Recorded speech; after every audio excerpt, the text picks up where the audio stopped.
और अब खबरों में आगे बात करते हैं, जहां पर यूपी में विधानसभा के उपचुनाव को लेकर हलचल तेज हो गई है, जहां पर सपा और कांग्रेस के बीच सीट बंटवारे को लेकर चर्चा होगी। यूपी में 10 सीटों पर होना है उपचुनाव और 10 सीटों में से कुछ सीटें चाहती है कांग्रेस। 2 में से 3 दिन में कांग्रेस और सपा के बीच बैठक होगी और बैठक में गठबंधन के तौर पर माना जा रहा है परीक्षा, जहां पर चुनाव लड़ने के लिए कुछ सीटों को लेकर कांग्रेस कर रही है विचार। तो बड़ी खबर आपको बता रहे, जहां पर बता दें कि इस दौरान यूपी में विधानसभा के उपचुनाव को लेकर हलचल तेज हो चुकी है। समाजवादी पार्टी और कांग्रेस के बीच सीट बंटवारे को लेकर चर्चा होगी। 2 से 3 दिन में कांग्रेस और सपा के बीच में बैठक भी होगी और इस बैठक में गठबंधन के तौर पर माना जा रहा है कि यहां पर परीक्षा, क्योंकि अब कांग्रेस भी कुछ सीटों पर चुनाव लड़ना चाहती है और इसको लेकर विचार भी इस बैठक में किया जाएगा। तो बड़ी खबर आपको बता रहे हैं, जहां पर उपचुनाव को लेकर यूपी में विधानसभा के उपचुनाव को लेकर राजनीतिक हलचल अब तेज हो चुकी है।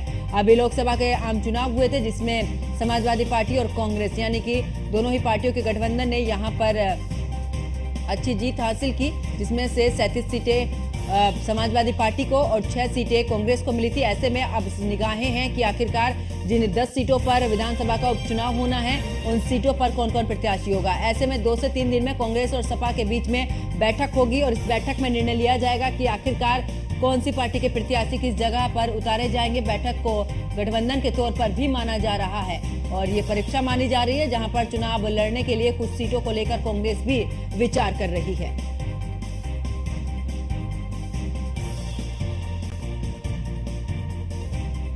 तो यूपी में विधानसभा के उपचुनाव होने हैं और ऐसे में सपा और कांग्रेस के बीच में सीट बंटवारे को लेकर होगी चर्चा।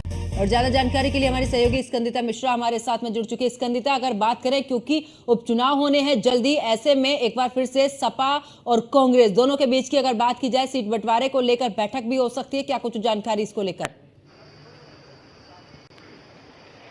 देखिए, बिल्कुल आपको बता दें, यूपी में 10 विधानसभा सीट पर उपचुनाव होना है और उसको लेकर अब समाजवादी पार्टी पूरी तरीके से समाजवादी पार्टी के वो जो वहां से विधायक थे और वो सांसद चुन के आए हैं, ऐसे में उनकी सीट खाली हुई है, तो वहां पर चुनाव होने हैं।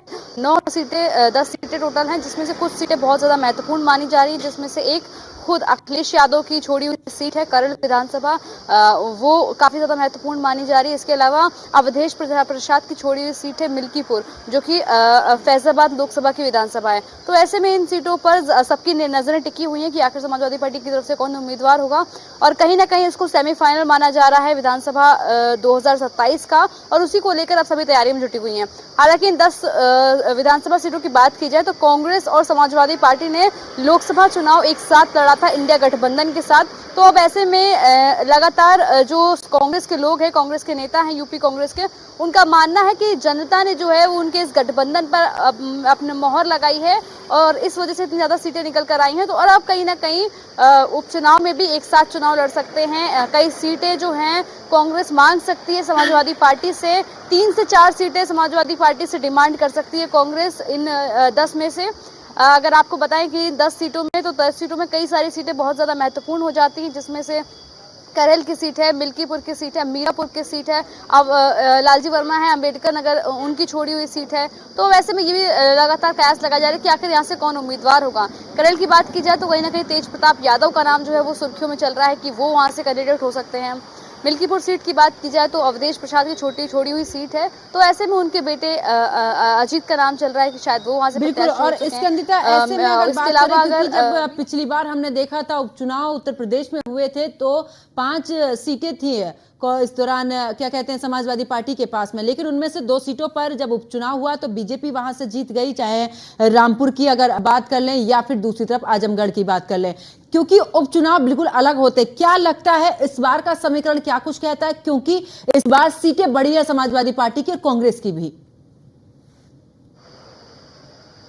देखिए, बिल्कुल आपको बता दें, उपचुनाव की अगर बात की जाए तो भारतीय जनता पार्टी इसको बहुत ज़्यादा गंभीरता से ले रही है और जिस तरीके से उनको इस लोकसभा चुनाव 2024 में हार मिली है, उससे भी सबक लेकर पूरा एड़ी चोटी का जोर लगाने में भारतीय जनता पार्टी लगी हुई है।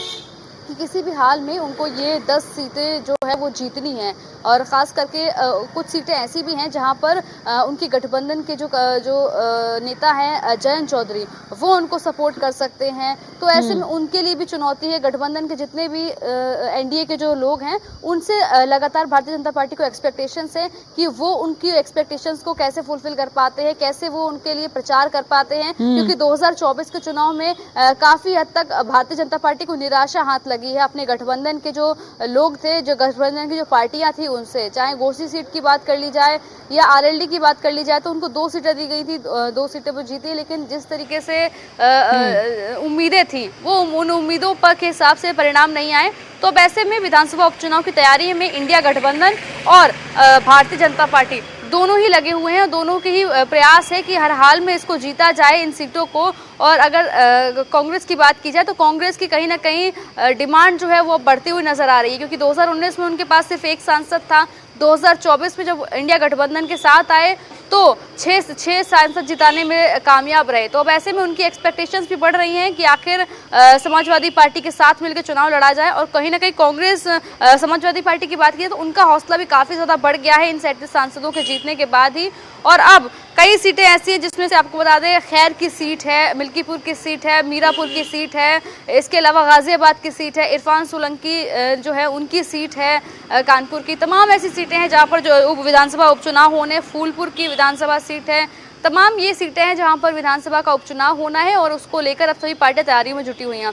अगर चुनाव की बात की जाए तो सीट खाली होने के 6 महीने के अंतर्गत उन पर चुनाव करवाना होता है और उसको लेकर अब तैयारियों में जुटी हुई है दोनों ही पार्टियां। जल्द ही प्रत्याशियों की घोषणा हो जाएगी, क्योंकि अभी तक जो है लालजी वर्मा जो हैं अंबेडकर नगर से सांसद चुने गए, उन्होंने अपनी विधानसभा सीट से इस्तीफा दिया है। करेल से अखिलेश यादव ने इस्तीफा दिया है। अवधेश प्रसाद जो फैजाबाद लोकसभा से सांसद चुनकर आए हैं, उन्होंने अपनी विधानसभा मिल्कीपुर से इस्तीफा दिया है। ये 3 इस्तीफे जो है अभी संज्ञान में आए हैं। बाकी लोग भी जो है वो अपने विधानसभा की सीट से इस्तीफा दे रहे हैं। बिल्कुल, इसका बहुत बहुत शुक्रिया हमारे साथ जुड़ने के लिए, तमाम जानकारी साझा करने के लिए।